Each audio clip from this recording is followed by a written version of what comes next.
Welcome to the People Leaders Podcast, the audio resource for managers and business leaders creating high-performing teams. Join leadership and team development experts Jan and Michelle Turkelson each week as they explore both subjects from every angle.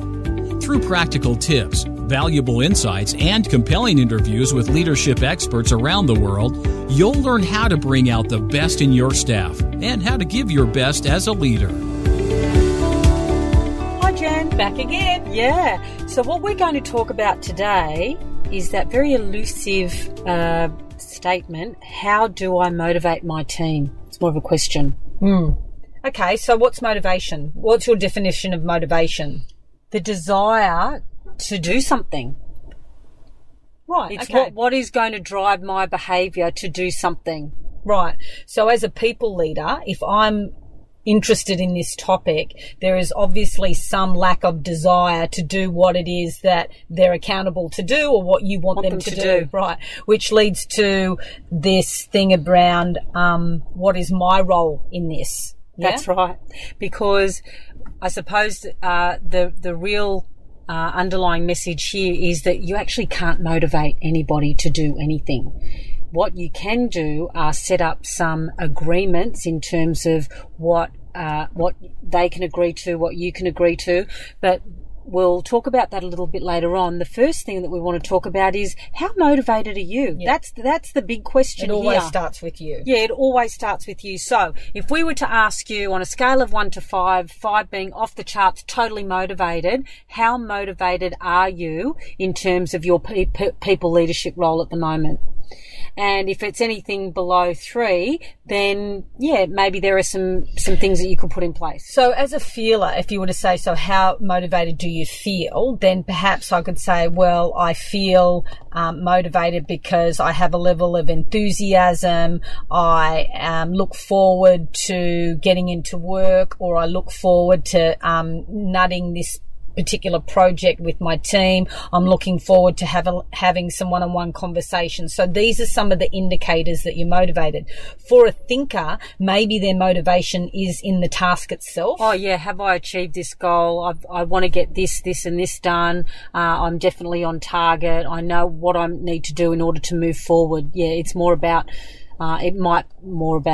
the task. That's right. And I love this quote about Wayne Dyer. He said, you don't need to be better than anyone else. You just need to be better than you used to be. So part of it is, what can I do that is going to lift this thing in me to be a little bit more enthusiastic, more focused, tweak it in a way that I am going to be satisfied. Yep. And you know what? It might just boil down to, what do I want to be different? So it is about, setting that goal. So what is it that I want to be different as a people leader? Do I want to create a more inclusive work environment? Do I want to create more clarity in terms of the direction that I'm setting for the team? Do I want to be able to hold people more accountable? Just pick 1, 2, or 3 areas that you can set a goal around in terms of what do I want success to look like for me in this area. Yeah, and I think it's important that you have that reflective question. Why is this important to me? So why is it important for me to have a motivated team, or for me to be motivated? Yeah. So part of it is that I want it to feel good. It's going to be easier. It's going to be more enjoyable. I'm going to get recognized for it. The team is going to operate. And really, it's one of the foundations, again, for a high-performing team is that you have a team that's engaged, that's committed, that's motivated to do those behaviours that are going to lead to success. That's right. And I think a lot of managers might go down that track of, how could I incentivise them? So if I provide this incentive, so if you hit XYZ, sales targets or calls, or you get a great report from these stakeholders, then yes, that will motivate them, recording them. And so if you are listening to this podcast and something came up inside of you that said, yeah, I actually would like a more motivated team, so that's the first indicator, right, that you are interested in it, that you're guided to this conversation. The second thing that you could start to do is have the conversation with your team, either one-on-one, that I'm interested. How motivated do you think you are? And, I think we try and overcomplicate things all the time. Yeah. And And it actually comes back to one of the things that we talk about all the time is have those regular one-on-one catch-ups with your team. It doesn't have to be for an hour every week. No. 5 minutes can do it. I'm just going to have a quick whip around with all of you over the next couple of days. Got a couple of questions to ask you.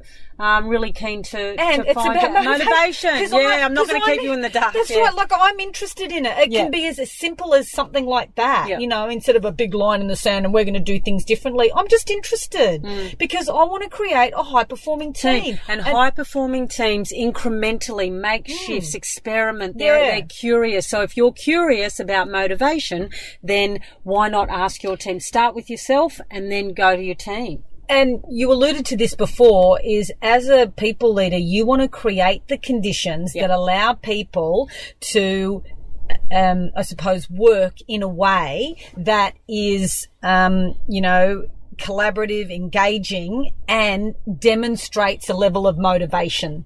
Yeah, because what is satisfying for you may not be satisfying for someone else. However, your level of motivation may observably be different to someone else. However, as a people leader, because I'm having check-ins and conversations, I kind of know when you're on track and when you're off track. And if I was to ask you your level of motivation and you rated it a 3 out of 10, what would it take to get you to the next 5? Yes. Not a 10, but a 5. What do you think?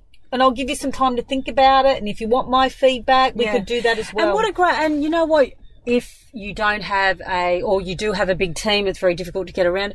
Maybe it is something that you could put on the agenda. What would we be observing in our team if we were super motivated? It might be a really interesting question to ask them. Yeah. And then go from there. You're going to get some feedback and some data as a result of that, which could lead you down a different path.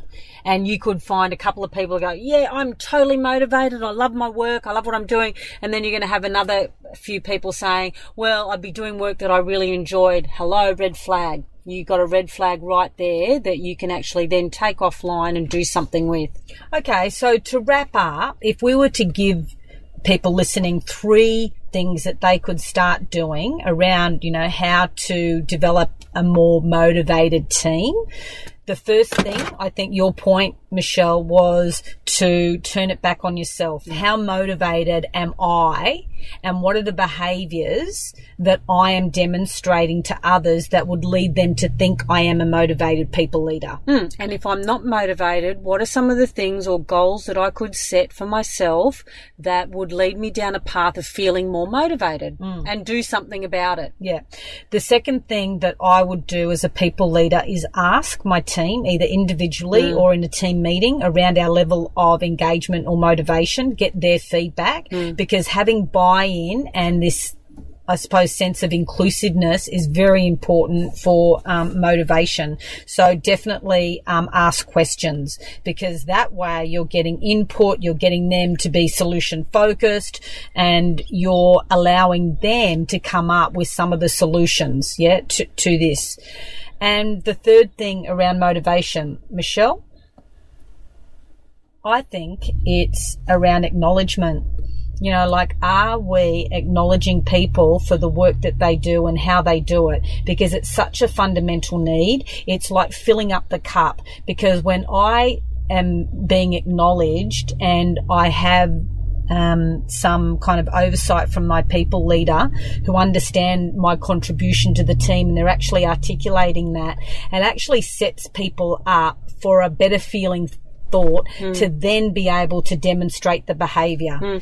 If I could just add one more, and that is, to what degree do your team members feel included or feel that this is their team? It's not just you as the manager, it's your team. Because when I have invested my emotions, my time, my energy, all of me, and I feel as though I'm part of the solution and part of the problem, because it's my team. When they're truly invested, I think that's the thing that really shows whether somebody's motivated or not. So what are you doing to include them? So to allow them to feel as though they are part of this team, part of the decision making. Again, you're, acknowledging when things are going right, but also we're all responsible when things go pear-shaped as well. And what can we do about it? Okay. So we really encourage you to maybe have some reflection on this around your level of motivation, and what would you be seeing and what would you be hearing if you did have a team that was motivated. And start with yourself. Yeah. Okay. Good. We hope you enjoyed today's episode of the People Leaders Podcast. For show notes and other resources, please visit us at peopleleaderspodcast.com. And while you're there, you can subscribe for future episodes so you can continue your own leadership journey. And please be sure to share this and other episodes with your friends and colleagues. The People Leaders Podcast is brought to you by the Experts on Air Podcast Network.